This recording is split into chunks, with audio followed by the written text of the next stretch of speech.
So I'm going to talk about the word folk, as in, I guess, folk music, as I guess, folk song. Now, it's something that you're kind of called, and I wondered if that was something that you don't like because it kind of pigeonholes, or whether it's something you kind of enjoy and you can play around with. My thing all along has always been trying to not pretend to be something I'm not.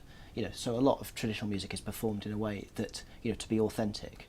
But I'm not sure there is any such thing as authentic. So my stuff has always been about taking traditional songs but playing them just in an honest way, because I couldn't pretend that I haven't heard hip-hop or, grown up through the Britpop. You take old folk songs, yes, old folk lyrics, and sing them. Yeah, pretty much. Like somebody that's, into Radiohead and, a million other things, the Smiths. And it's so it's trying to find something in those old songs that still means something to me and is worth playing. So you're very, very kind of keen on trying to wriggle out of being pigeonholed. And yet, I guess when you hear the word folk, you will have an instinctive reaction about what it means, If I go back to academic definitions, it's more about songs that didn't have any ownership, like just songs that folklore, like common law. Commercial definition of it now is something totally different, like folk festivals, the folk awards. Yeah, exactly, yeah. All the things that try and make folk have an audience, in fact. It's kind of beyond definition, and when you get into the limitations of language, it's us that put the straitjacket or on the actuality of what the creative context is. Because the way you both work, I was saying this to you before, Jim, you're very much the kind of sonic experimentation. Whatever the world is that you found yourself through whatever reasons, within that you seem to both want to experiment with sound. So to an extent, if we could have this kind of conversation without any genre defining, your mentalities are kind of similar. You're using the English language, you're using sonic experimentation in a recording studio to make something that will communicate stories to people. I'd like to think that's what I'm doing. I guess the thing that gets me going and excites me is the song in itself. It's not the sonics around it, but it's just trying to bring it together to express something, which I guess is what folk music is. In a way, it's trying to take something about yourself and express it to other people, and they might identify with it. Through word. Well, is it specific through to word through and the whole vocalising? thing of the recording of it and the instrumentation used, and the way you're using your voice. It's trying to convey something above and beyond.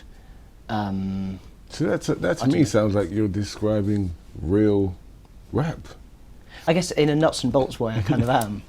Well. I was saying to Paul, I really like the Chuck D thing, that him saying that rap for Public Enemy was like the black CNN, and in a way, because what I do is mostly traditional music and taking traditional songs and trying to do something with them. Traditional music is like the unwritten history of this country. It's supposed to be the stuff that didn't make the history books, and a history of ordinary people. When you say, because there is folk from all over the world. Yeah, yes. But you're specifically talking about British folk. I am talking about British folk in a way that's interesting what you've just said. I sometimes get the feeling that certain British people look elsewhere for their exotic and their mysterious and their strange and their unusual ways of telling stories, when the British tradition of telling stories, which unfortunately has been turned into this slightly cliche of the guy with the finger in his ear and the beardy thing, it's stopped people understanding that on their very doorstep is a really, really kind of strange, exotic, exhilarating tradition of telling stories in fabulously weird ways. I think more of Ireland.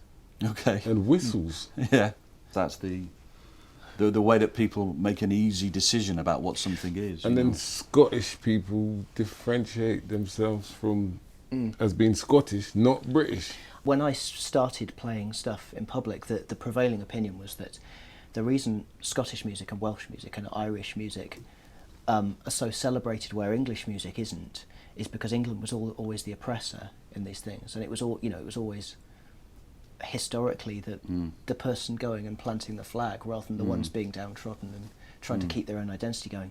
It's interesting, the idea of the British thing as well, because recently the British National Party have sort of taken sort of interest, I guess, and that whole way of appropriating the idea of folk music to give something, you know, something corrupt and corrupting like that, a kind of edge of contemporary kind of feeling is kind of interesting, isn't it? I mean, my attitude to that is, it kind of almost doesn't matter that it doesn't matter that the BNP are trying to attach themselves to folk music, only because I don't think they'll make any headway. You know, if you're being pretentious, you might describe the kind of canon of folk music as common sense, anthology, you know, kind of accumulated knowledge of ordinary people. Though folk music has a large connection with left-wing politics in a way, I think that there aren't really any politics that come into it. It's just it's an all-encompassing thing.